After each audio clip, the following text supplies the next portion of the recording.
கர்த்தருக்கு ஸ்தோத்திரம். ஒரு நிமிட பதிவு என்ன அப்படின்னா, இன்னைக்கு பாத்தீங்கன்னா தலைவர்கள் அப்படிங்கிறவங்க இல்ல ஊழியர்கள் அப்படிங்கிறவங்க மக்களுக்காக, அதாவது ஆராதனை, கடவுளுக்கு ஆராதனை செலுத்துறதுக்காக சபை கட்டுறாங்க.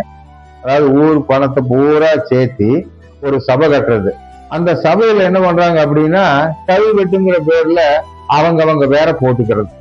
இதுல என்ன அப்படின்னா, கர்த்தர் பிரியமா இருப்பாரு நம்ம சபை கட்டுறதுனால, சர்ச்சு கட்டுறதுனால கடவுள் நம்ம மேல பிரியமா இருப்பாரு அப்படின்னு அவங்களுக்குள்ள ஒரு நினைச்சுக்கிறாங்க. அப்படி இருப்பாரு அப்படின்னா கண்டிப்பா கடவுள்ல இப்படி பிரியமா இருக்க மாட்டாரு. கடவுள் எப்ப தெரியுமா பிரியமா இருப்பாரு?